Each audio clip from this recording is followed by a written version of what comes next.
everyone, and welcome back to the USMNT Dawn YouTube channel. We're back with This Week in USMNT episode 3. I know it's been a long time since my first two episodes that were in September. I've been a bit busy with school and everything, so I haven't had a chance to record these episodes for you. But I felt like the first two that I did were a little lower quality, and I've learned a lot from it, and I'm making this one to be a bit higher quality. I want to go a little more in depth with my analysis than just giving you a few news stories and briefly going over it. Want to be a little more analytical. So for this episode, we're going to be doing a roster breakdown for the January camp, of course. Because of this, I wanted to put a lot of details into this video. So I completely redid the graphic design. Not really redid, because all I was doing was pulling up news stories before. So I have a whole graphic design here, which we'll get into. But I planned on that taking 5 to 10 hours. It ended up taking 25 or more hours over the past week. So it's been a lot of work. Please let me know any feedback. Drop it down in the comments or hit me up on Twitter about it, because I'd love to hear what you think we could improve with it.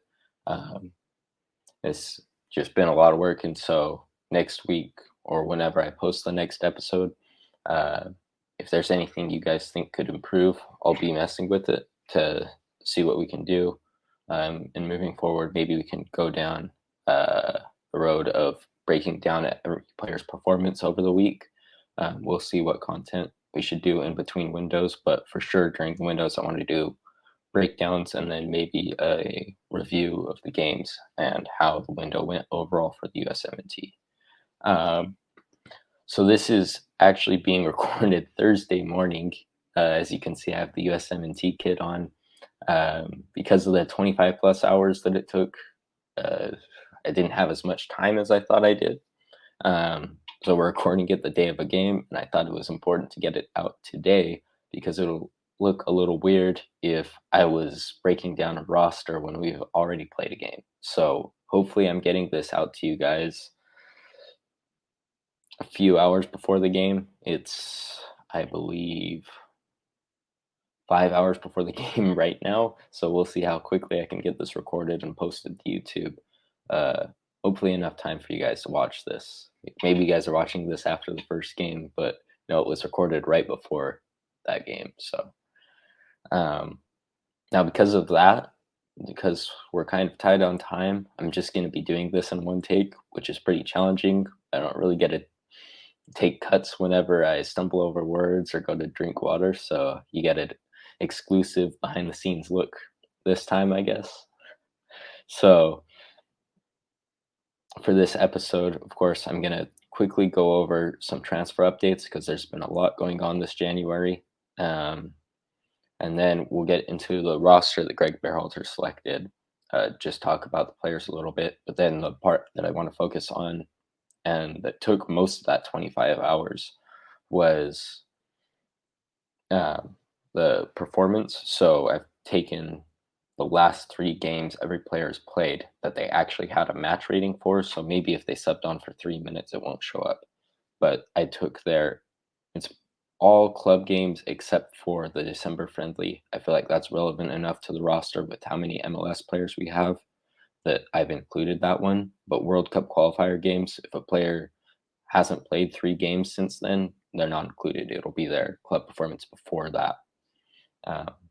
So if their last 3 performances, one of them's in October, it'll be the October game. So let's just hop right into the transfers. The first one, of course, the big one, Ricardo Pepi to Augsburg. There were a few clubs interested. Bayern, of course, because the links with FC Dallas and Ajax had gone to scout him.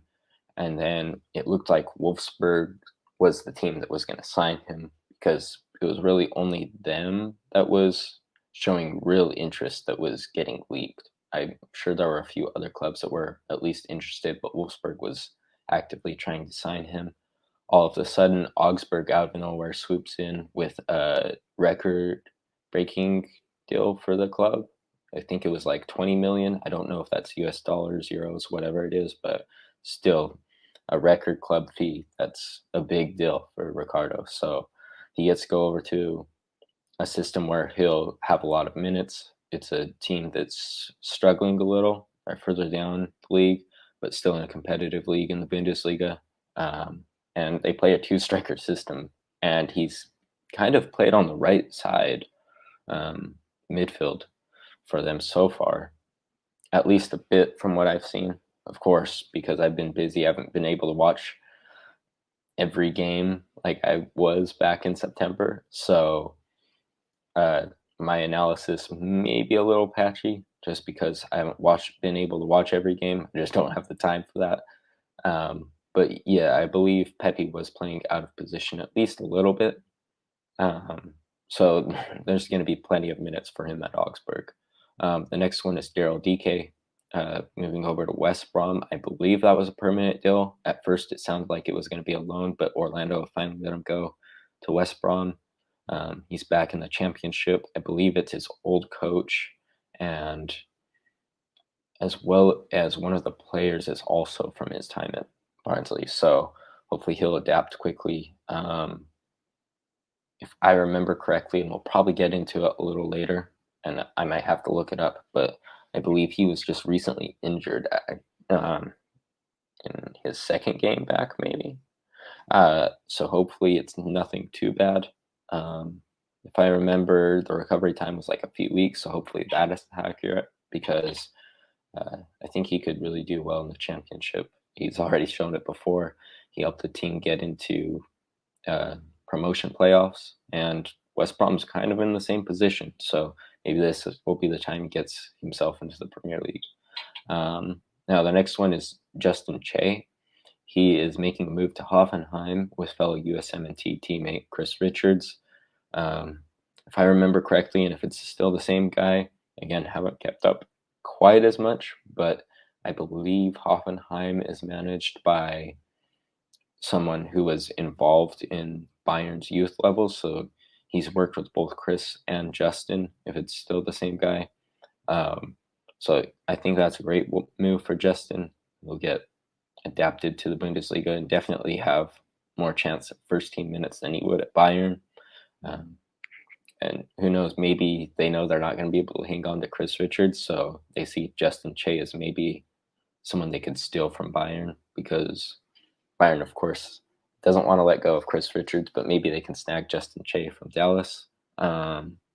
Next is James Sands, who moved to Rangers. I know a lot of people aren't the biggest fan of the Scottish League, but I think it's a pretty good step for him. Rangers is a really good team. They're going to be involved in European competition, so it'll be a good opportunity for him to adjust, because I don't think he's the kind of player that's quite ready to step up into like a top 5 league or something. I don't think that's really his level right now, especially with the fact that he's played quite a bit as a center back for New York City, and it looks like he wants to play more as a 6, as Rangers has had him in the midfield from what I can tell. I haven't been able to watch any Scottish League games yet. Hopefully I will in the future, maybe a Rangers-Celtic game between him and Cameron Carter-Vickers. So, yeah, overall, I don't think it's that bad of a move for him. It'll give him time to adjust. Is it somewhere you'd want to see him long-term? Not really, but I think it'll be good for him right now. He's still young. He has time. And then the next one is Brian Reynolds. We knew he was getting a January loan. It's to Kortrijk, I believe, is how it's spelled. A Belgian team, I believe. I don't have his profile pulled up, so I forget. But as long as he's getting minutes, it's better than what it was at Roma. So, yeah, Jose Mourinho isn't really the best for developing young players. So Brian Reynolds definitely needs those minutes. He needs to get back involved. He was starting to get minutes for Roma as soon as Mourinho came in, kind of fell apart. And then there was a whole mess in Conference League. Yeah. And then the next one is Cole Bassett, who just moved to Feyenoord. It's a pretty good move for him, I think. And hopefully he does well there. Feyenoord's a pretty good team. Eredivisie is a good league to develop in, so we'll see how that goes for him. Next is Jonathan Gomez, of course, really important dual national for us. Left back position that's kind of weak. He's going to Real Sociedad. He's going to be involved with their B team at first, but the kid's talented. So I think it's only a matter of time until he breaks in with their first team. Will he start? I don't know the situation well enough. Probably not. It'll probably take a little bit of time, but when he does, he could be really crucial. I mean, we saw how quickly Joe Scally went from just training with Mönchengladbach to being a consistent player for them. So hopefully Jonathan Gomez can do the same. Next one is DeAndre Yedlin, who hasn't been at Galatasaray. He just had his contract terminated by the club. I believe there's rumors to MLS clubs, but he's currently not with any club at the moment. We'll have to see where he goes. Probably move back to the MLS. Next is Kellen Acosta. This one was a little bit dramatic if you weren't on Twitter for it. Acosta actually called out Colorado because he believed he had European offers on the way. And instead they've sold him to LAFC. I know a lot of LAFC fans are really happy to have him. And I don't think he was really saying it in a way that he was not going to take it seriously at LAFC. But yeah, he's kind of disappointed he didn't get over to Europe. If that's true, that's I feel really bad for him because he seems like a guy with a good mentality. So the fact that he can't even go over there and challenge himself in Europe, it's really unfortunate. I don't know whether he would succeed at that level or not, but it's great that he's hungry to want to challenge himself. And I believe him when he says that he wanted to go to Europe. He's always seemed like he has a good mentality. So the next is Paul Arriola, who just made a move from DC United to Dallas. I don't know much to say on that besides the move. Dallas, they produce some really good young players, and then a lot of the rest of our team is mediocre. So it's probably an improvement over someone, but I just don't really see Paul Arriola in the national team picture, in my opinion. Of course, not in Bearhalter's opinion. Bearhalter loves him, but yeah, I don't love Arriola, so I don't think this is that big of a deal. I think it's just a matter of time until he gets filtered out of the national team, especially when we have Reyna and Conrad back from injury. And then this one is not confirmed yet, but there's been some pretty heavy reports that Kevin Paredes is going to make a move to Wolfsburg. We'll see if that happens, but it's pretty interesting that Wolfsburg is still interested in some young players. And with Pepe having played on the wing a bit for Augsburg, maybe we'll get a look into how many minutes Pepe would have had he gone to Wolfsburg. I don't assume it could be a lot because Wolfsburg isn't really a youth development club.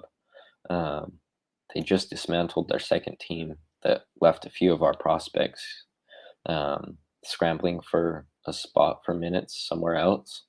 So, I mean, hopefully it works out well for him. I really hope it's a smart decision for him because Paredes is a talented kid. Again, I mean, he plays on the left side. He could end up being a left wing back or a left wing.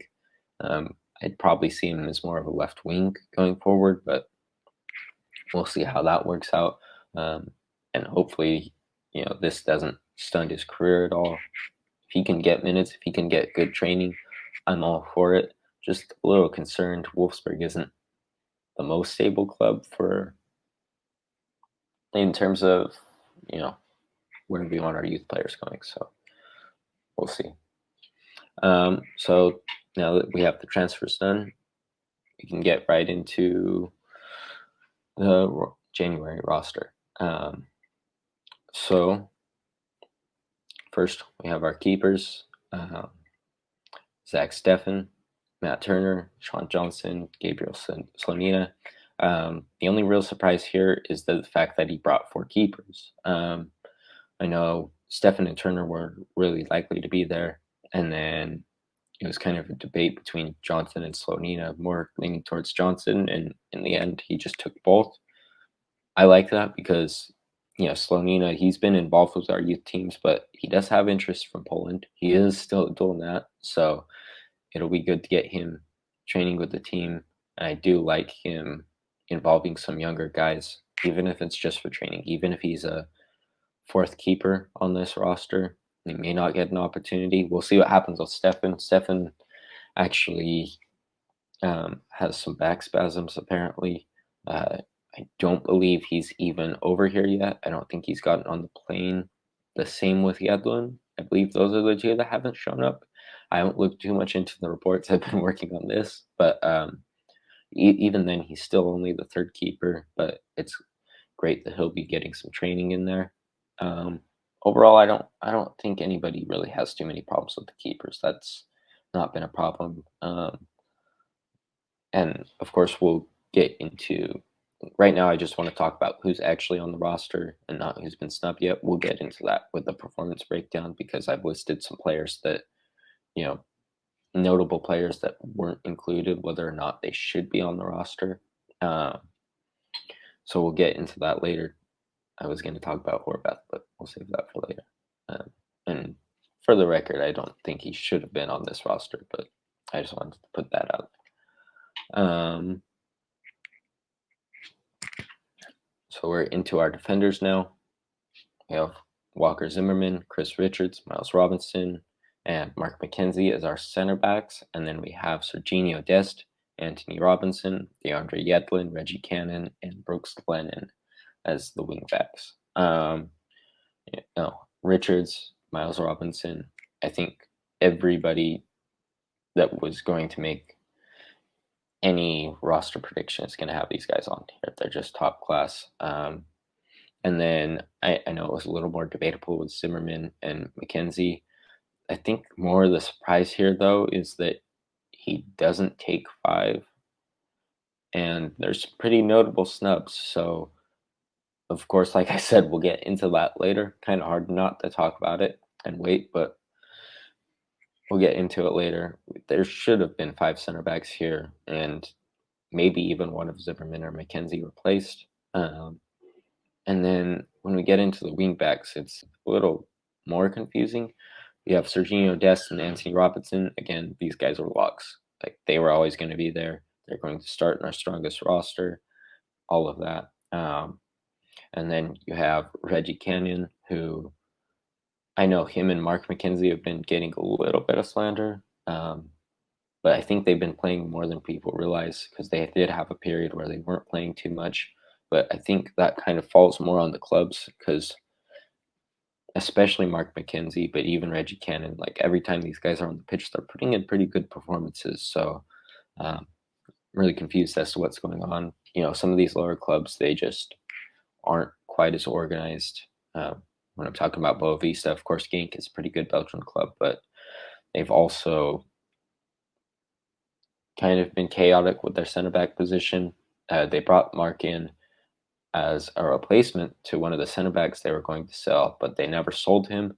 So they've kind of been switching around minutes. But yeah, we'll get into it with the performance. But I think Mark's a real solid defender. So yeah, and then when we get into the other 2 fullbacks, we have DeAndre Yedlin. I don't think it's that much of a surprise he's here, but it is a bit interesting that he's basically had his club contract terminated without a club at the moment, yet he's getting national team call-ups, which is a bit strange. He's also not been in the greatest of form, even for the U.S. national team. His performance has been a little shaky, so it is interesting to see him here. And of course, there's one big name that's not here that should be, but we'll get into the other outside backs that could have been on this roster. And then for me, and probably quite a few of you, the biggest question mark on this roster is Brooks Lennon. I don't know really what to say about that. I know the guy's good for an MLS wingback, but we have guys available. We have more than Brooks Lennon available. And on top of that, Anthony Robinson is the only true left back here. We have 4 right backs. I mean, I don't even know how this rotation goes. Like, what if Anthony gets injured? We're swapping Dest over to the left, and then Reggie, DeAndre, and Brooks are all on the right. And I don't know if any of those guys can really switch over to the left. And even Serginho, he's significantly better on the right. So again, there's a big name here that's versatile on both sides, but is not here. It's just really confusing. I think this is one of the worst roster selections we've ever seen from Bearhalter. Not overall, of course. I'm talking about Brooks Lennon. It's not a slight on him as a player. He's a good MLS player. He just doesn't belong on a talented roster like this. I just really don't understand him being here. But let's move on to the midfielders. Um, we have Weston McKennie, Luca De La Torre, Yunus Musa, Christian Roldan, Tyler Adams, Sebastian Lletget, Kellen Acosta. 6 of these guys, I don't think were surprises for any of us. Luca De La Torre, of course, was the one that was questionable whether Greg would pick him or not. So happy he's here. Really need that. I mean, we've seen in previous windows when we don't have midfield depth and Bearhalter does his 8 rotations, it doesn't end well.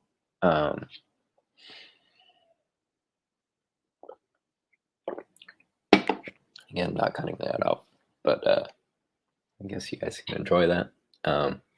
Yeah, Weston, Eunice are both in excellent form right now. Just really, really great form. Both of them have had big performances against massive clubs. Luca De La Torre, of course, has been really consistent for Heracles. One of their most creative players, also been playing as a dual 6 in their system. So if we need to rotate Tyler in one of these games, and I bet we will, I mean, he's sitting on a yellow card, so he might even be forced to, because I believe if he gets a yellow card at any point, he's missing the next game.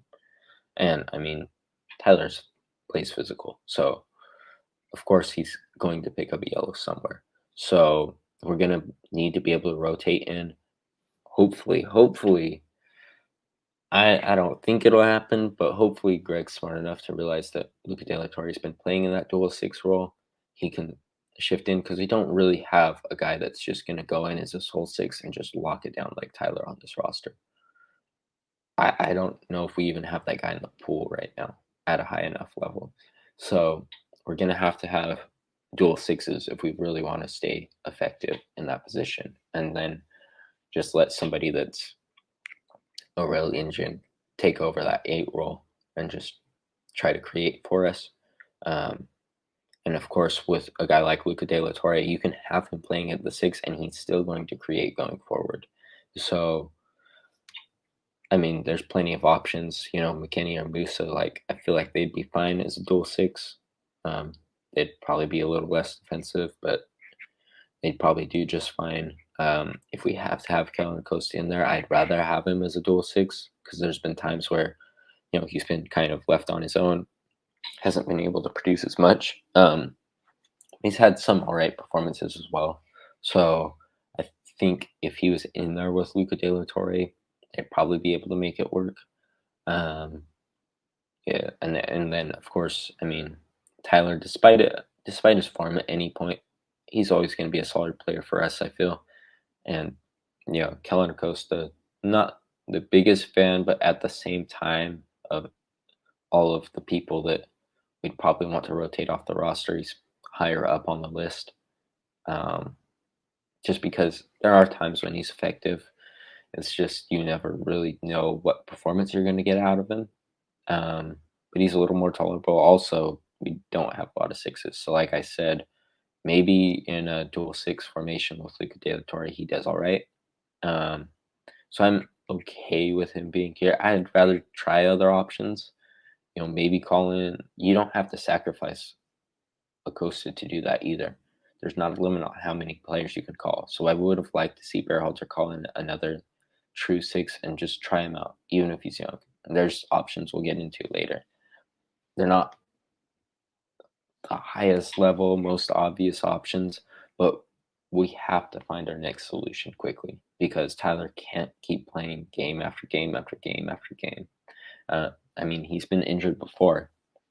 And if we work him into an injury, all of a sudden we have no Tyler. We're gonna have to go 3 games. Like if he gets injured this window, we're gonna have to go into March, play 3 games without Tyler Adams. We're gonna have to find a 6. So, I think every time we make a selection and we don't have somebody new to try out at the 6, just to see, even if it's just in training, just to try and get them to work into it. Maybe put them in a dual 6 formation, see how they do, and then shift into something. It's a waste. It's a waste. And it's really dangerous because it's a thin line. It just takes one injury from Tyler, and it could cripple our team really poorly. And I'm sure most of you know the situation with the points table. We're only 1 point ahead of both Mexico and Panama, I believe. So even if we get fourth, we'd be playing New Zealand in a playoff, and we'd probably still get the World Cup, but it's not even something you want to flirt with. So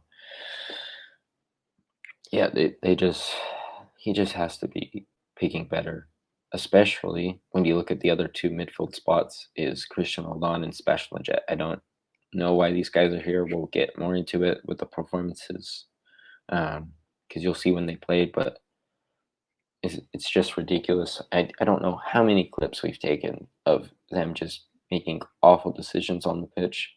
I'm sure they have their bright moments, but you give these guys, like game after game after game after game after game, even after bad performances, yeah, they're going to have a few moments where they did something okay.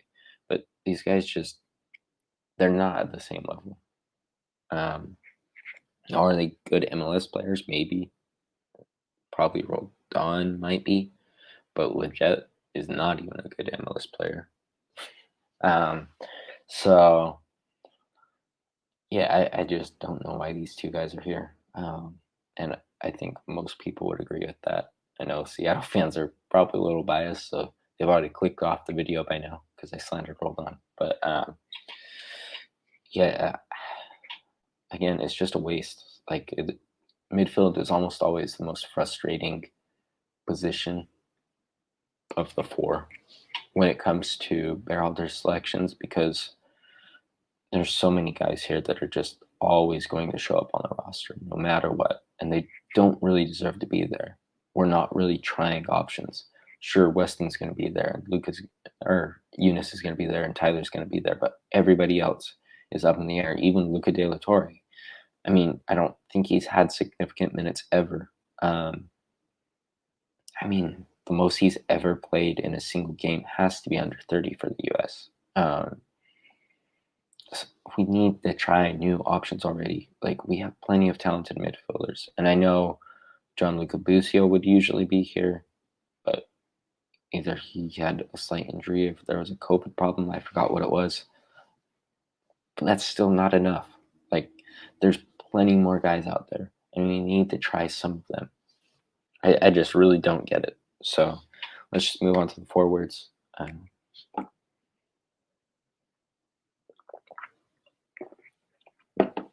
With our wingers, we have Pulisic, Jordan Morris, Paul Arriola, Tim Weah, Brendan Aronson. Of course, Pulisic, Weah, Aronson, always going to be here.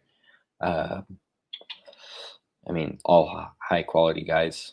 Well, before I talk about the wingers, I should also bring up Ricardo Pepi, Jesus Ferrer, Giassi Zardes are our strikers. But Pulisic, Weah, Aronson, 3 really talented players.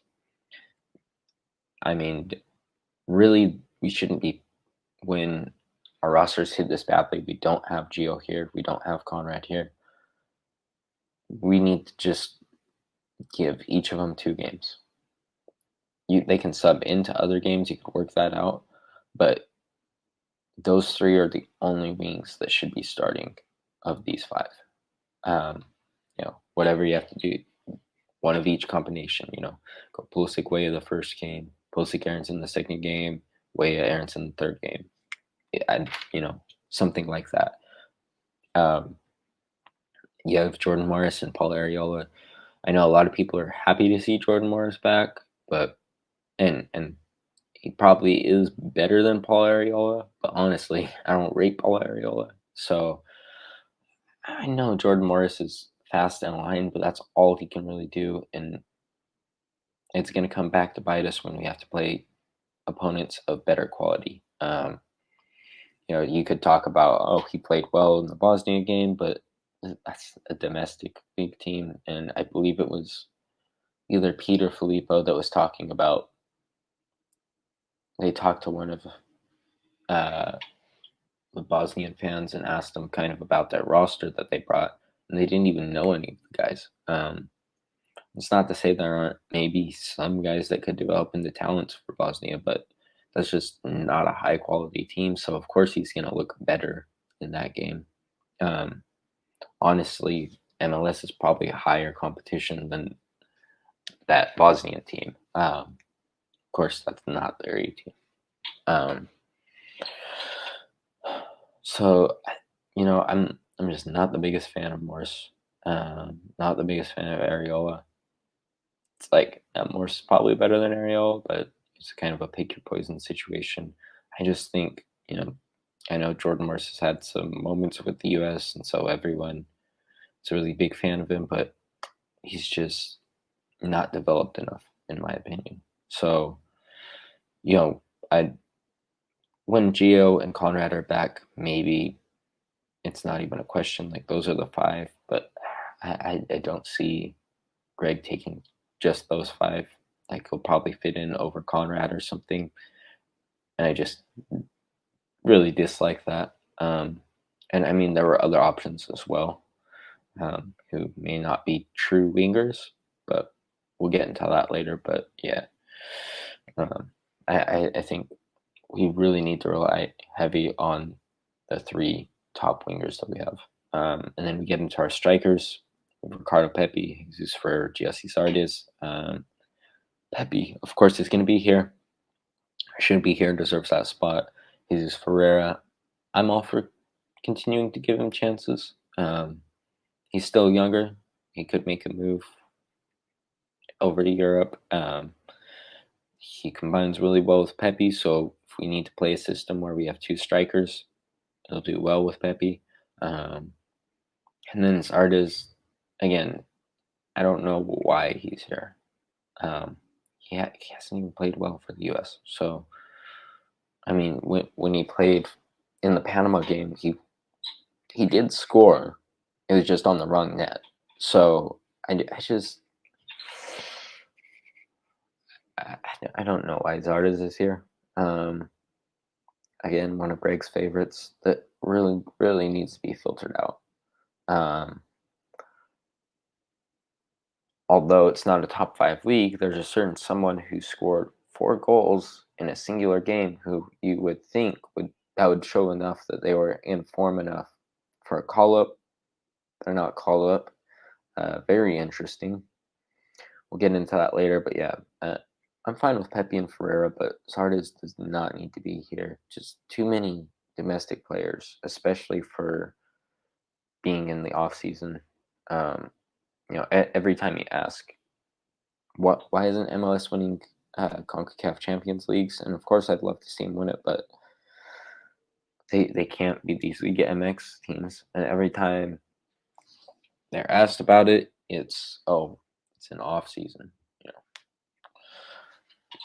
So these players just aren't in form enough to play against a mid-season Liga MX team.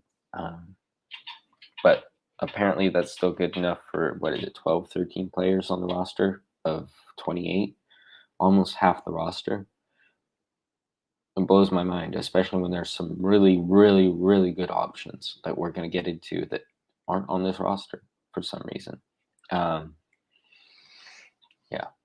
So let's just get into that. We're going to break down performances now. Before I get into this, I used some FOTMob ratings just to display some performance. They don't define how good a player played that game necessarily. It's a guide, I would say, to how good they played, but of course there's nothing that's going to be actually watching their performance, seeing how they played. So you can't really slap a number on a performance, but overall it's somewhat of an indicator and will help us assess how these players are playing. But again, not something to look at and say, well, this guy has a 7.0 and this guy has a 6.7. Clearly 7.0 is better. Not necessarily. So all I'm saying is just take them with a grain of salt before we get into that. Not trying to, be a FOMO merchant, as they say. It's just to give us a nice visual as we look at, some of the form of these players. And of course, it's more for just being able to show what games these guys have played. For this roster, at least, it's more about when have these guys played last, because there are a lot of MLS guys that have not played a game in a minute. And there's some guys that aren't on the roster that are consistently playing over in Europe. I'm not trying to make an MLS versus Europe thing, because there's some great players like Miles Robinson. Absolutely has to be on the roster. He hasn't played in a while. He needs to be there. We need him at center back. So I know I've said MLS a lot, but I think we know who I'm talking about.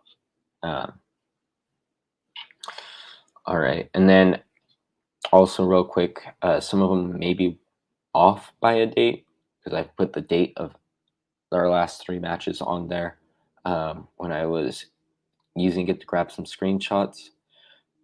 I think it was not logged in or something, so it actually had like a European time zone or something. So if the game was played in the United States, or at least in the Americas, it was probably off by a day. I fixed most of them when I found out what was happening, but if a match is off by one day, don't be like, oh, he's fake news. I did my best, but I don't have time to check over every game right now, just because I'm trying to get this out to you guys in time for the game against El Salvador today. So let's get into this. So we have the keepers here. It actually doesn't show the clean sheet from the field view. So those green circles in the top left of there are to indicate a clean sheet. Kind of just had to improvise on this one.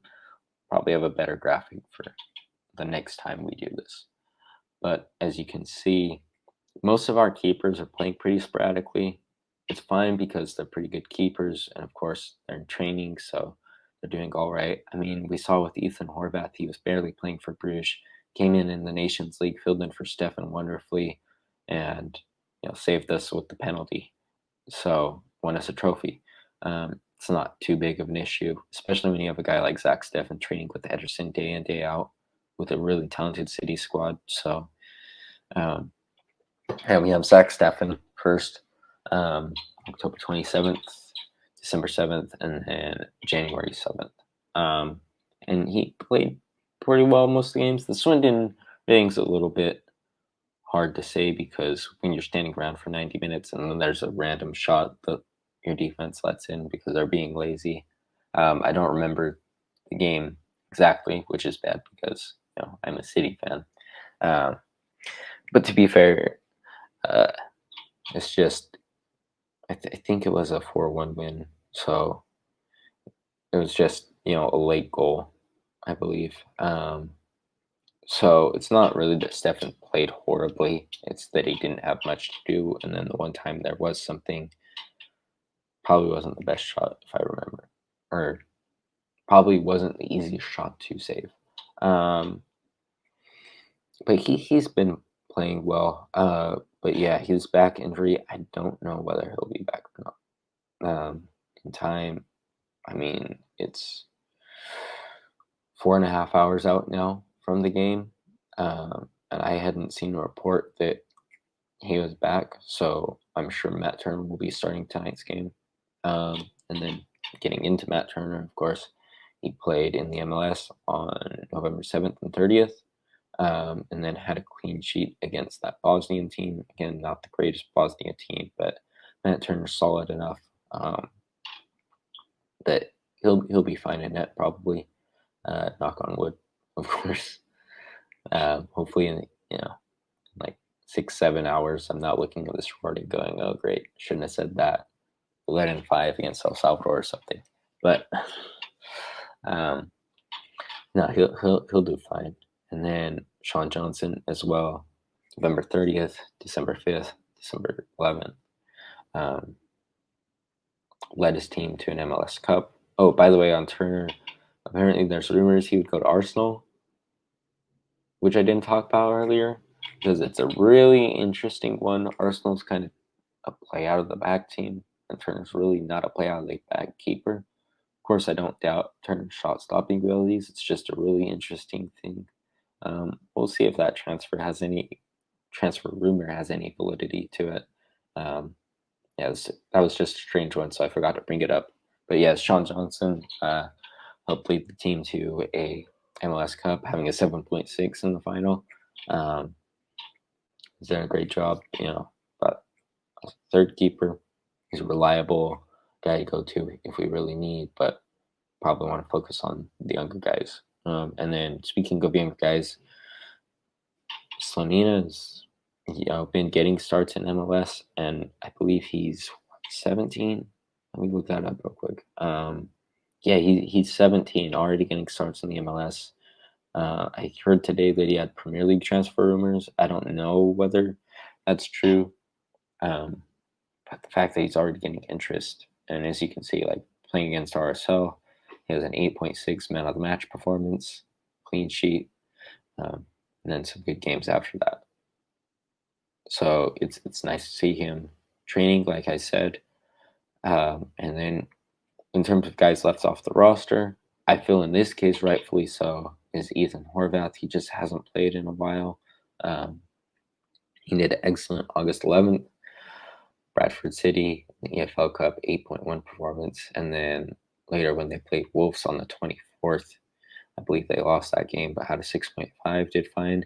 And then he got his first chance in the championship and did not do very well, September 15th. And he hasn't played since. So I get that he's not on the roster. It's just more of a fact of you have to wonder, why is he going to Nottingham Forest in the championship if he's not even guaranteed minutes? I kind of thought the point of him moving away from Bruges was to get minutes.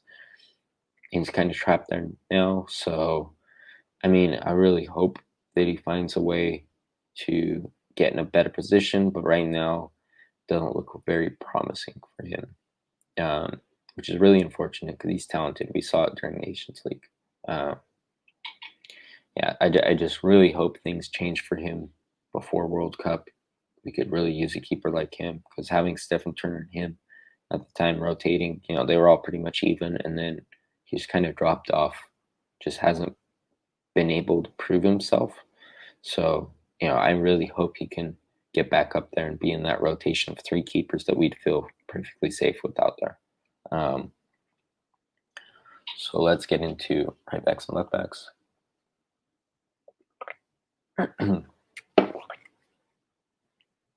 So, you have Serginho Dest, of course. It's been a little rocky with Xavi there. He's had, I love Xavi as a player, and his philosophy sounds great, but he's been doing some interesting things with transfers. And Serginho's kind of been snubbed a bit on squad selections. But, just recently, that 6.8 performance, January 23rd, against Deportivo Alaves, I believe.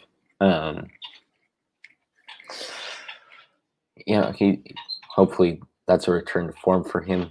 We really need Dest in form, but I mean, he's a player with talent. So even if he's not the most in form, we know that when he comes, he's gonna be, a player that we can rely on to start games. And then Anthony Robinson has been in fantastic form in the championship. Fulham's been killing it. I mean, I forget what their scores are, but if you look at their recent scores, if you just typed in Fulham on a Google search and just looked up their recent scores, I believe they're putting up numbers like City was putting up in the Premier League, where they're just crushing teams. So, as you can see, he's been playing consistently in January, 15th, 18th, 22nd, all within the past couple of weeks. He's had 3 performances. So, all of those are above 7.0. Like I said, match ratings don't tell you everything. But when it's consistently this high, that's a good indicator. So, I mean, especially that middle game against Birmingham City, he has a goal and an assist, just in killer form, and hope he's continuing that into the camp. And then we have Reggie Cannon. I know, like Mark McKenzie, there was things said about, oh, he's not playing that consistently. I think that's more on Boavista because, I mean, look, he's playing 3 games in January now, which is like very, very up there in the percentage of players that we have in form right now. Because I mean, there's a lot of MLS players on this roster that haven't even played this year. Like they played in November, and then they had the December friendly, and that's it. And then even the European guys, like their third last performance is in December, like Serginho. So the fact that Reggie Cannon's had 3 games in January shows he's in form. I think they've been having him play more further inside, like a right center back in a back 3, which is interesting. I don't really see him playing center back for the U.S. though, so maybe he would just be used as more of a defensive right back option compared to Dest. I'm fine with his inclusion here. Now, is he better than Scally? No. I think Scally should be in here, and I'll get into that later, but he should be in here as the backup to both right and left sides. But I think Cannon is a guy that if you're calling in 5 fullbacks and you have Destin Robinson starting and you have Scally covering that second option, you call in a third option for your right and left sides, Cannon's the guy you want on the right side. So I know a lot of people are saying he shouldn't be here, but I mean, if we're calling up 5 fullbacks, I do think he should be here because I haven't been particularly impressed. Bleh, sorry, I haven't been particularly impressed with Yedlin, and of course, without a club at the moment, it's a little bit sketchy. And of course, going into Yedlin now, December 13th, December 18th, January 20th. The game against Sivasspor, he has 7.3. That's all right. Plays against Istanbul, 6.6. That's not too bad. Again, match ratings don't tell you everything. But then a 5.2 performance in January, followed by his contract being terminated, should tell you what you need to know. I don't doubt it was specifically that game, but that probably contributed to it. They just didn't have a need for him. And so if Galatasaray doesn't need him, is he really in the best form to be being called up to a USMNT roster, especially when we've left off some pretty notable names? Yeah, that's a really questionable call for me. And I think Reggie Cannon, in our ideal roster, where Scally is here, I think Reggie Cannon should be there over Yedlin as well. I know that Yedlin brings experience and that stuff, but these kids have had enough experience at this point. We're 8 games in. Yeah, we need to start picking talent. And then, of course, like I said, Brooks Lennon, I don't know why he's here. I mean, his games before the December friendly were on the 7th and 21st. All right performances against Cincinnati and NYCFC. Just like probably a decent MLS player, but I mean, I know Lennon well enough. I am from Utah, so I attended RSL games. I've seen Lennon in person. He's a decent player, but he's just, I never watched him and said, yeah, he could be on the US. On this level of roster, he really, really doesn't belong here. And again, not a slight on him as a player, just on his selection to the US, because this is a great squad that we have, one of the most talented squads we've ever had. And I just don't see why he's here. And then getting into the snubs, obviously everyone knows, like, it's been the biggest name. Well, no, that's not true. The second biggest name that got snubbed from this roster for completely just a decision is Joe Scally. December 18th, great performance against Hoffenheim, and then 2 performances in Bundesliga and DFB Pokal, respectively. He can play right and left side. He's just been a revelation for Mönchengladbach this year. I believe he had a Rookie of the Month award for Bundesliga at some point. I could be wrong. That could have been only a Mönchengladbach thing. Whatever it was, he's been a great player for them this season. I think it was just a nomination. But yeah, I mean, on any reasonable roster, this guy would be a lock. I just don't know why he's not here. Greg said something about Scally not impressing during the November camp when he was called, which really just doesn't make sense because how can a guy be performing consistently in the Bundesliga? Mönchengladbach is singing his praises. I mean, before he was even getting games this season, Mönchengladbach, and I forget who exactly it was, but somebody within the organization was just saying, like, this kid's just been developing greatly for us, and, we're going to be using him this season. And sure enough, comes in, makes a huge bang in Bundesliga. And then to have that compared with, Brooks Lennon being on the roster, it's just a terrible excuse. Just one of the most mind-blowing decisions, even for Berhalter, even for as much as we disagree with him. Like, this is even beyond him. I really don't get this. But let's get into the others. Now, these three are not like the most obvious snubs like Scally.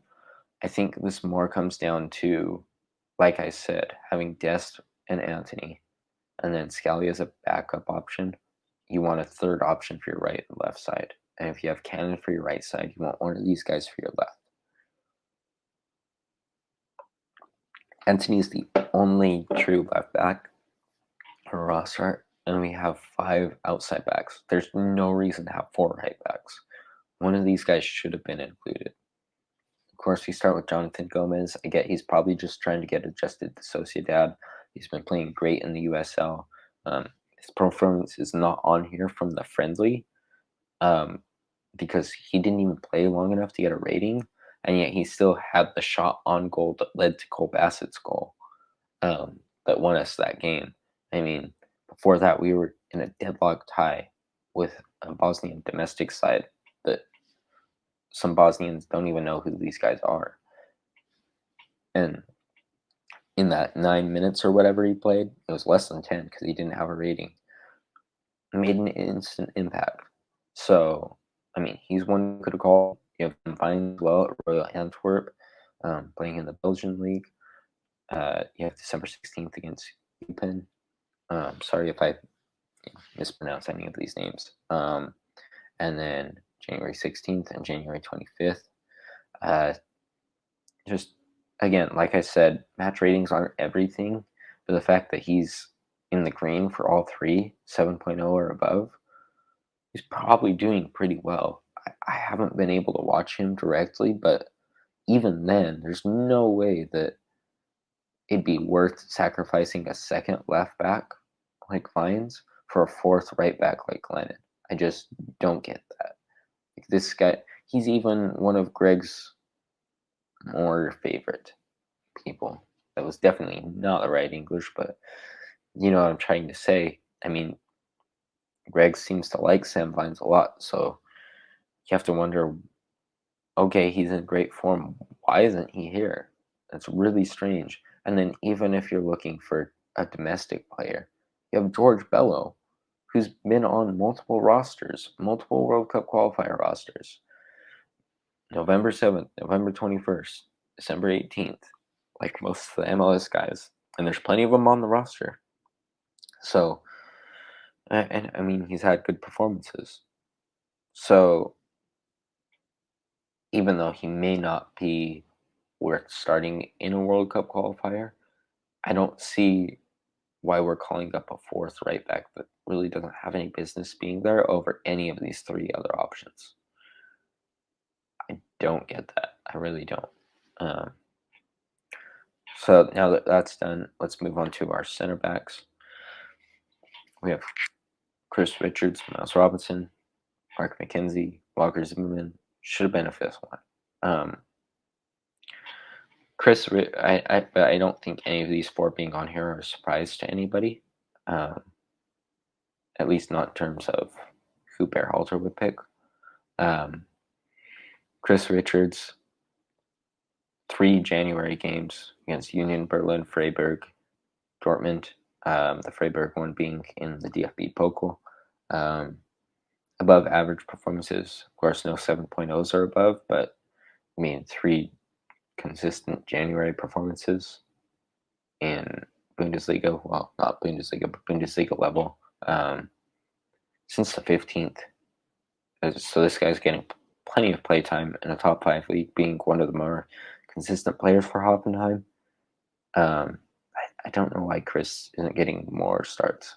But yeah, we're going to need to rely on him heavy. Hopefully, Berhalter really does rely on him. He should be starting 2 of the games, probably. If not 3, if we really needed to. But probably 2. And again, Miles Robinson, everyone knows how good he's been. So, November 3rd and 7th and the 21st, he didn't play in the friendly, but I mean, if we're calling some MLS guys, like Miles Robinson has to be like the first name on the list. So yeah, this is why we'll get into some of the snubs in a minute. But when you have one of the favorite center backs and one that's been very good for us this World Cup qualifier, and he hasn't played a game since November 21st, you can still have him on the roster, but isn't that when you want that center back depth? When you want every good center back you can get your hands on to fill in for him, just in case he's not up in top form? It's really questionable, but I mean, he's had good performances, you can see there. He's fine being on the roster, but it asks the question, why isn't there more backup for him just in case? And then you have Mark McKenzie, who's been playing in the Belgian Pro League. Like I said, the 2 guys that I think are getting a lot of hate but don't really deserve it as much are Mark and Reggie. To be fair, for Mark, a lot of people are saying he hasn't played in a while for Genk.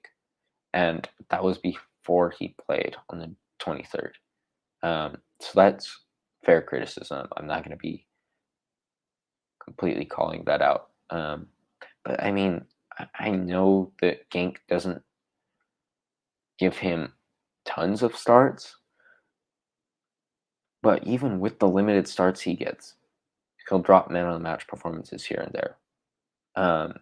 As you can see on the 19th against Antwerp Weinstein. Even when he plays, he's solid every time. I don't know why he does not get more minutes for Genk. I think he's a real versatile defender, being able to go right side, left side, good passer and everything. I know he made the mistake against Mexico, but I mean, he's young. He's gonna make a mistake here and there. Now in a final, yeah, it's kind of problematic, but that's a lot of pressure to put on a kid. And a lot of these guys are gonna have to go trial by fire. So I like Mark being on here. He doesn't have to start every game. He can just start one game. I mean, the Nations League final against Mexico compared to a home match against, say, El Salvador, it'll probably be a little more low pressure for him. He'll be able to work into it more. He'll be a little more comfortable and just surround him with guys that are more confident than what we had at the Nations League, because there were some players that were just booting it down the field. I think Tim Ream in the first 30 seconds of the match got pressured, just sent a clearance out the end line of Mexico. So, I mean, you just surround him with some guys, some more confident guys, he'll do fine. So, I mean, he's played recently I like his inclusion on here. Is he someone that I think is, should be starting for us? No, I think he's a backup option. I think he's near the end of the roster, but I still think he deserves to be on here. I know there's people saying, oh, why it wasn't so-and-so called in the over mark. I get that, but I mean, first of all, we have to talk about the fact there's not even a fifth center back on here. And then second of all, a lot of these guys are athletic. So as much as I think, Zimmerman has been really consistent athletically for us, he's kind of limited on the ball. And I'd rather have ball playing center backs on there. I mean, we're not going to drop Miles. And Chris is playing consistently in Bundesliga. That's fine to call and Walker here and there, but like even calling like 6 center backs if you need. So yeah, you have Walker who's been playing good, but again, like MLS guys that have not played since November outside of the friendly. Just record numbers of them. Well, I don't know about record numbers. I shouldn't say that, but nearly half the roster, which should be less than usual. Just really questionable. I mean, Walker's performed consistently enough that I'm not like too hard on him being here. Again, along with Kellen Acosta, he's one of the guys where I'm more all right with him being here. But we have some really. The only reason I even say that maybe we leave him off the roster is we have some really good options. Starting with, there's this guy that you guys may not have heard of called John Brooks. He's playing in Wolfsburg. He's been playing over in the Bundesliga for a while. January 9th, 15th, 23rd.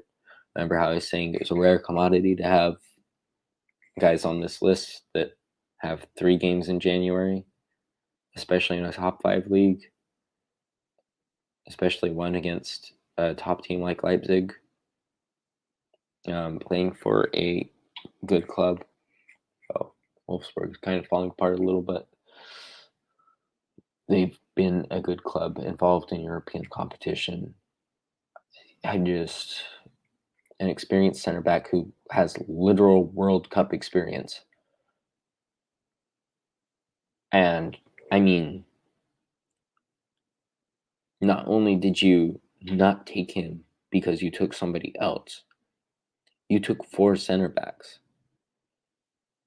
There's absolutely no reason to not take Brooks as a 5th center back. It just doesn't make sense.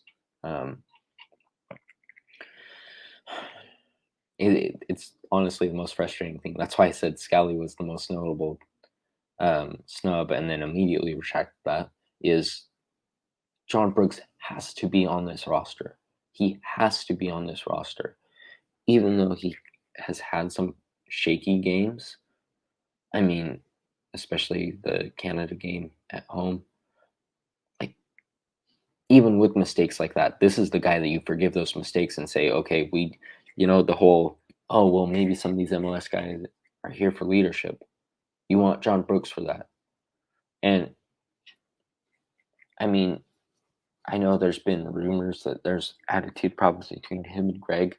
First of all, you need to get with your players. Like, John Brooks isn't, if you don't have him as a respect for some reason, how about you listen to him? How about, we do a better job, because this guy probably knows what he's doing. He's been here for a long time. He's an experienced player. He has World Cup experience. He has a World Cup goal. I mean, it's just crazy to isolate a veteran like this, especially when Miles is not in form right now. Especially when this roster was called before Mark started on the 23rd, so he hadn't played. Walker hasn't played since the December friendly. Richards is your only in-form center back at the moment, and you won't even call Brooks in as a 5th center back for an open spot. Not saying he would be the 5th center back, I'm saying as another one. Like, it's wild. It's wild. It's the kind of stuff that really start to question whether something's going on. And I get some people are like, oh, you're thinking too much about it. Oh, you're just getting mad about it. But that is a really, really questionable decision. Um, even if there's nothing going on, which personally I doubt, but even if you do believe that the USSF is not as corrupt as a lot of us believe, why make this decision? I just really don't get it. Even then, even if it's not conspiracy level stuff, it's just really dumb and shooting yourself in the foot. So I mean, either way, what is going on here? And then some other center back options that we have. Cameron Carter-Vickers has been playing for Celtic. They've loved him so far. December 26th, January 17th, January 26th, 2 January games. That's pretty good. And you remember what I was saying about, 7.0 cent above. That's nice. This is 7.5 cent above. 7.7, 7.8, 7.7. I mistakenly put on the game before this, which I think was another December game, and that was like an 8.2 as well. So this guy's just been in form. I know it's like I said with Sands, it's Scotland, so take it with a grain of salt. But Celtic is a top team, and I mean the guy's in form, so I think he's done enough to deserve a shot at the very least. Again, 4 center backs instead of 5. Well, I wouldn't call him in over Brooks, but call someone. You have Eric Palmer-Brown playing in Ligue 1. He wasn't playing for a long time. For whatever reason, he's just broken it choice. 16th, 19th, 23rd January. 3 January games back to back to back. Really good. 2 great performances, and then a 6.8. I mean, that I know he wasn't playing before, but at the moment, he's getting consistent Ligue 1 minutes in January. That's a great opportunity to call somebody up if he's got that much experience. I mean, a 7.9 performance against Lyon, who's a Champions League level club. I don't know whether they're positioned for Champions League right now, but they've been involved with the competition. So when you have a guy performing at that level, give him a shot. I mean, it's been a while since Carter-Vickers or Palmer-Brown has been involved. And these guys need to be tried out as center back options. And then another one I put on here is Matt Miazga. Did not have the best game against Betis. So before he played in November, and then he gets 2 starts in January. One against Bilbao does well. One against Betis does not do well. I don't think he should be on this roster, especially over, the 3 other options I gave right above him.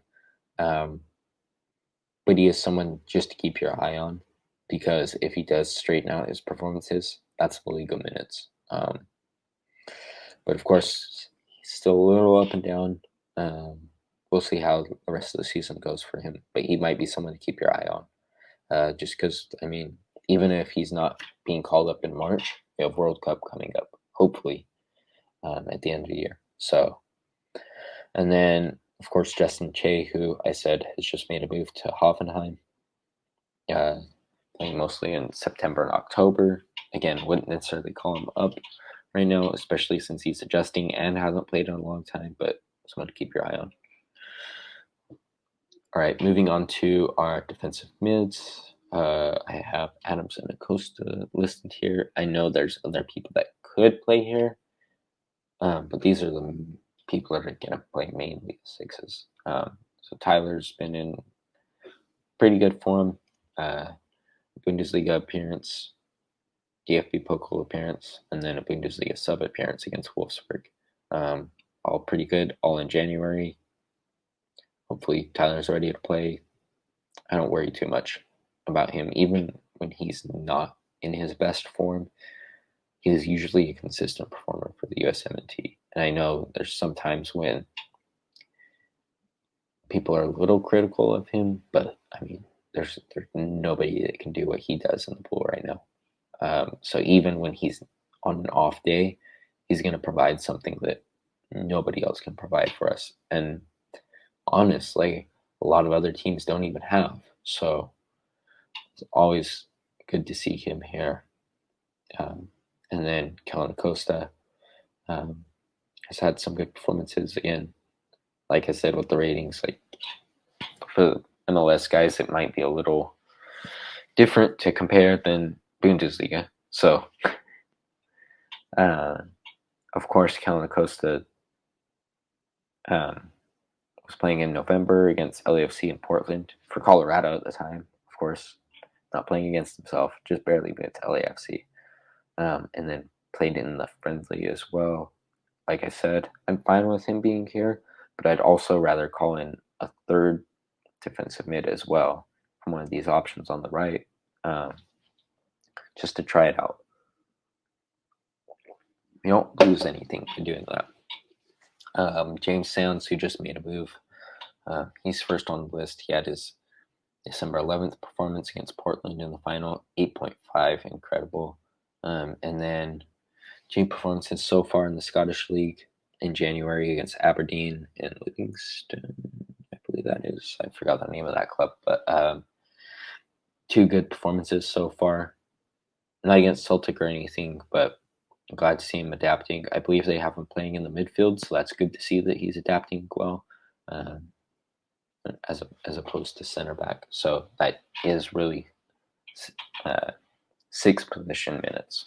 And then you have Tanner Tessman, who's playing over in Serie A, who, kind of flying under the radar, it feels like.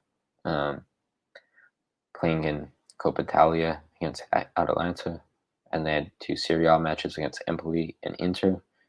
I mean, I feel like a 7.1 performance against Inter Milan is enough to warrant at least a look in training. You don't even have to start the kid, just give him a chance. And like I said earlier, how rare is it that we've seen someone with, 3 January games? It's not too much. It's definitely under half the players on here, at the very least, maybe even 25%. So, yeah, I just think it would be smart to include another 6. Again, another option is Johnny Cardoso, who's been playing in Brazil. Has a November game, December game, and then played in the friendly as well, including MLS players. You have to question why not. And I mean that in terms of form. Then we move on to our dual 8s, including attacking mids. Berhalter's not going to play an attacking mid, but Weston and Eunice both have been in incredible form. Weston, 2 back-to-back 8.0 performances, one against Inter in the Supercopa, which unfortunately they did not win, but he played incredible in that game. Goal against Udinese in the Serie A, and then a 6.5 performance against Milan. Not too bad, especially, when you have Weston going, you only had a 6.5 against Milan. I'd say he's doing pretty good. And I think Berhalter himself even said, again, he's in the form of his life right now. So hopefully he carries that over into this window and helps us get 9 points. And then you have Eunice, played in Copa del Rey, 7.9. The match performance. I think that was against a pretty low division side. So I don't take that too highly. But, I mean, next 2 performances against Sevilla and Atletico, both really good teams, a 7.3 and then a 7.5 with a goal against Atletico. Unfortunately, Valencia didn't pull off that win. They were up 2-1 and 2 Atletico goals in stoppage time. Got them a 3-2 win. So, really unfortunate for Musa, but, I mean, he's been playing phenomenally. And then, again, Luca De La Torre, a December game, and then 2 January games, all almost at 7.5. There's the one 7.4 in the middle. Not the highest caliber opponents. I don't know what the table looks like right now, but neither of these 3 clubs are up there in terms of history. I don't know how they're doing this season. But even then, especially when he's playing a dual six role, he's someone that's really useful to have on this roster. So I'm glad he's here. I just hope he gets minutes. He really deserves to get minutes.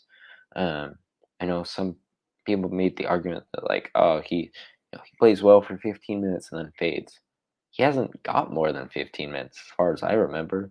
So give the guy a chance. I mean, he can't do much worse than Leggett. So moving on to Roldan, 2 November appearances, 6.8, and then an 8.0 against RSL in the playoffs, and then the December friendly. I mean, this guy has some good performance for a club. Everyone calls for him to get called up, and he doesn't really do anything. He doesn't produce anything. And with as much midfield talent as we have, I don't know why he's getting called up. And then Leget's just been awful. I mean, at least before he was like scoring goals, and so you had the argument, but he's not even doing that anymore. And even the MLS fans aren't even happy with him. It was LA Galaxy, but we'll see how he does with the Revolution. Yeah, Galaxy fans were not happy with him. And some all right. He scored right there, as you can see, in Minnesota. So you might be saying, "Oh, he's in form. He scored a goal. Maybe he's back." That's November 7th. That's before the November camp. Like, it's been that long since he even played. So, yeah, I don't know. I don't know why he's here. A guy that hasn't played in, what is that, 2.5 months? And he hasn't even been playing well before that. I don't know how he gets on the roster. I don't get it. And then we have Gianluca Busio, who, yes, I have him listed. I know that he was out. He probably would have been called. I forget if it was coronavirus or an injury or something. It was nothing serious. Just, we'll keep him out for a few weeks, which is enough to miss the camp. But, he's just been getting minutes in Serie A. Not outstanding performances, but we know what Busio brings. And then someone that we need to look at is Alan Sonora. I know, because a lot of people say, "Oh, you haven't watched the Argentinian league," but you can see enough of him if you look it up to see that he's just a guy he's really comfortable on the ball.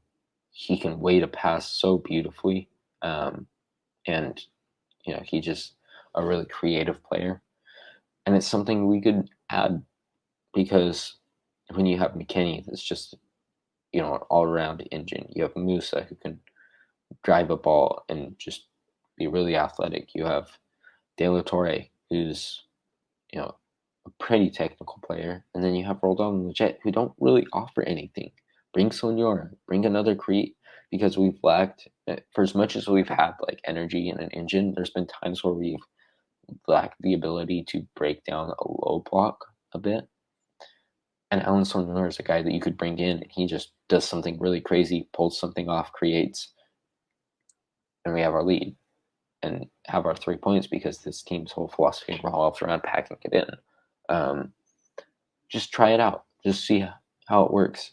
He's not even being given a shot. 8.9 performance with a goal and an assist. Like, I know the Argentinian league isn't a top 5 league, but it's a pretty good league. There's prospects being called into Europe all the time from there. So he's putting up performances like this, and he brings a skill set like that. This is a guy you want to call in. Just see. Even if it's just in training. Call him up, see what happens. And then even if you want to go the MLS route, you have Georgi Mihailovic. Yes, he hasn't played since November, but he's been playing well. He's played more recently than Leggett. His last game was the same date, but the other 2 games were more recent in comparison. So, if you're going to call Leggett, why not call Mihailovic? Just try a younger guy that can actually offer something. And then Caden Clark, of course. I'm not sure exactly what his situation is with Leipzig because he's probably not going to break into the first team yet. I think they were looking at maybe a loan for him to Salzburg. Yeah, again, 3 November appearances. If you're going to call legit, if you're going to call Roldan, why not consider these guys? They're good players. They're young players, and we need to start getting them incorporated at some point. And then someone to just keep your eye on. Don't think he should be called right now, obviously. He hasn't played a game in a minute. I didn't even bother throwing anything on there because it would have been from so far back. Is Richie Ledesma, another important dual nat who's leading our way. He's with PSV. He's finally back. He's been on the bench. He hasn't been starting yet just because he's coming back from his injury, but hopefully he starts lighting it up and he's someone we can call on later in the year. So going on to our wingers, we have Christian. I mean, we know what he brings. 7.8 performance against Liverpool on a goal. Excellent. He's been getting more minutes under Tuchel, and I mean, the competition he's playing is crazy as well. I mean, he has 3 January games against Liverpool, Tottenham, and City. That's crazy. So hopefully he's in good form coming into this. A lot better than when he was being forced into positions and benched. And then Tim Weah has returned, a December game, and then 2 January games now. One as a sub. That's good to see. Even if they're not the highest match rating, we saw what Weah can bring. So we're glad to have him back. Brendan Aronson in the Austrian League. He hasn't played since December, but a lot of these guys haven't, and he's been performing well. So definitely warranted being here. We're going to rely on him a lot. And hopefully it'll be mostly those 3 guys rotating. And then Jordan Morris, 2 games in November and December game. I've already kind of said my thoughts about him when we were going over the roster, but I don't think he offers that much to the team. And then Areola is just, he's another guy that his last game is November 7th. He hasn't produced for the national team. He hasn't played since before the November camp. Why is he here? We have options. The first 2 I list, Reyna and Conrad, are both out right now. But as you can see, Reyna had excellent form before he was injured in our first World Cup qualifier, the El Salvador game. And then Conrad's been playing 2 December games, a January game. Hopefully he recovers from his injury and he can get him back because we need these 2 guys here as our other 2 wings. I think they just offer way more than Morris and Areola do. But in terms of who we could have played this window, Josh Sargent, I know that he didn't have that amazing game until after they called the roster, but this is why you trust guys. This is why when I'm saying this guy hasn't had the best performances, but let's incorporate our youth. Let's give him a shot. Let's give him a shot to keep staying with the team. Sargent was with our team for a while, and he's had a drop in form, and so I get him not being there. But recently he's been playing tougher. He's been able to do a lot off the ball for Norwich, and now all of a sudden Norwich is kind of turning their season around. And I mean, he gets 2 goals against Watford. The first one was an incredible reaction. Uses the side of his foot, just pulls it up right by his side, hits the ball off the crossbar and in. Just great reaction, and then gets his head on the second one. And it's just this is why you call those guys in, is because now we're looking at this roster. It's man, would have been nice to have Sargent there. It's not only an option on the right wing because he's been playing there for Norwich, but he's also a striker. He's played a striker in our system. So we have a guy with a brace in the Premier League, a 9.1 performance, who is not on our roster. It's crazy. So, yeah, I don't know why Sargent's not here. And then you also have Gialchini, who's making sub appearances in Ligue 1. Not lighting it up by any means, but we've seen he can play well for the US. And again, 3 January appearances. If any window, it's this window to give him a shot because we have guys who aren't in form, and he's in form. He's ready to go. And Gialkini isn't the guy you're going to start anyway. So the sub experience is still experience that would be useful for the U.S. because that's the role he'd be playing for us, coming in the 75th minute, maybe to help change the game up, give somebody a rest even. So let's hop into our last bit, which is the strikers. Ricardo Pepi just made his move to Augsburg. 3 Bundesliga appearances, stepped on in the Hoffenheim game, which unfortunately Chris Richards was not playing in. Would have been nice to see that matchup. They did trade jerseys afterwards. And then the 16th and 22nd played Frankfurt Leverkusen. He doesn't have a goal yet, but he's been adapting pretty well. I think it's just a matter of time until he gets one. I think Augsburg is just figuring out how they want to play, how they want to try and get out of this relegation battle. I think Pepe can help him. And again, like I said, he's going to get minutes. He's a record signing for them. They play 2 strikers. He's even been playing some on the wing. So he'll get his minutes. Pepe needs to be here. And then Ferreira, one of these MLS guys that hasn't played in a while besides the December friendly. But I'm fine with him being here just because he's young. He has promise. He's had good performances. He combines well with Pepe. I'm fine with him being here. But then you have Zardes, who, he has 2 mediocre performances here on the 20th of October and then the 18th of December in the friendly. But then you say, oh, he lit up 2 goals, 9.0 performance against Inter Miami. Not the most well-run club at the moment, but October 16th. I forget when exactly the dates were. That might be before the October camp. Like, this is really, really, really long time ago. So I don't know why this guy's getting called up. And then you look at the first option for us, who's playing in the Swiss League, Jordan Pefok, 3 December appearances. Still even more recent than Zardes. He has a good performance, subs on, all right, and then scores 4 goals and 9.7 performance. And you're telling me a guy that did 28 minutes against a watered-down domestic Bosnian team and had a 6.1. I know match rating isn't everything. And the last time he's playing for the U.S., maybe not the last time, but one of the last times he played for the U.S. against Panama, headed it into his own goal. Pefok doesn't deserve to be here over him.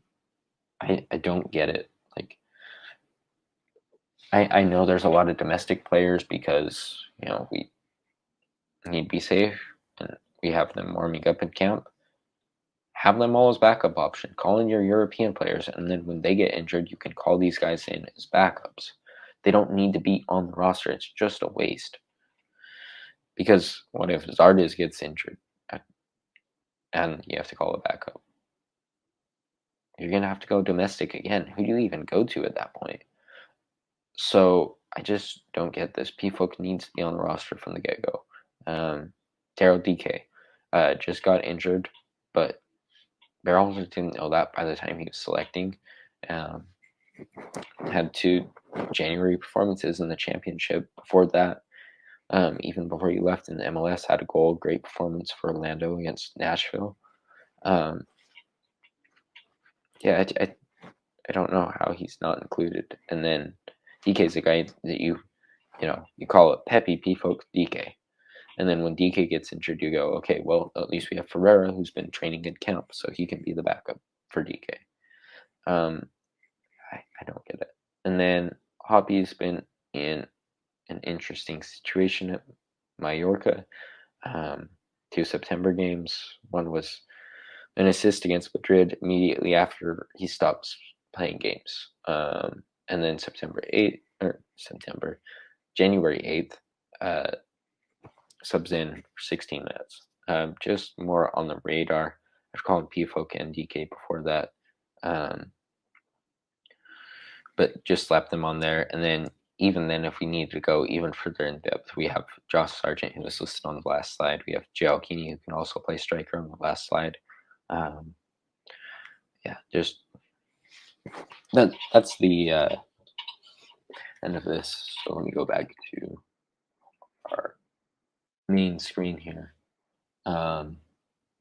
That's our roster breakdown kind of performance. Just really bad selections all over the place, but we still have a decent enough team that if Greg makes the right decisions, which going off the past hasn't always been the case, but if he does, we should be able to be fine. And we're playing El Salvador and Honduras, who are the worst two teams in World Cup qualifiers right now. That doesn't mean they can't beat us, but we're playing them at home. And then we have a Canada team on the road that is missing both Davies and Eustachio, I believe. This is a 9-point window for us. This is definitely manageable. And I expect that we should be able to get 9 points if this is managed correctly.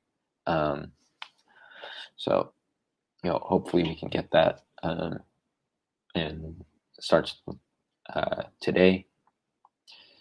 This video has been recording for about an hour and a half, so hopefully I have it up in time that you're watching this before El Salvador. If you're not, maybe you're watching it after. Hopefully we win tonight. It's going to be an interesting window. And once again, it's going to come down to how Greg decides to play it out, because there's good and bad on this roster.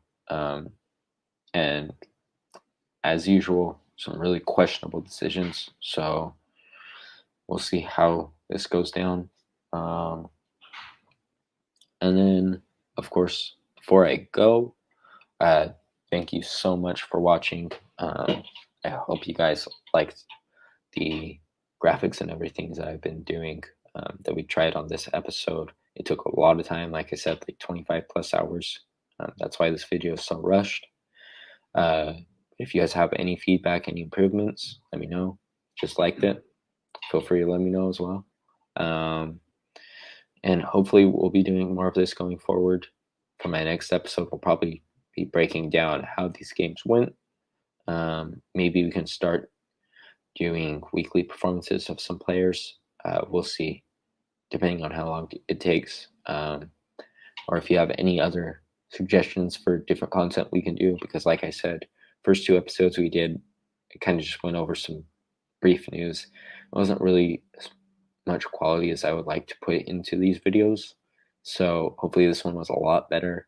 I know I didn't have the editing in here, and it'd be great to have structured things to say, but it was kind of like basically a live stream away, just doing it in one take. So hopefully it was enjoyable to view. Hopefully I got everything right. Is there anything else before I leave it off? Besides next episode.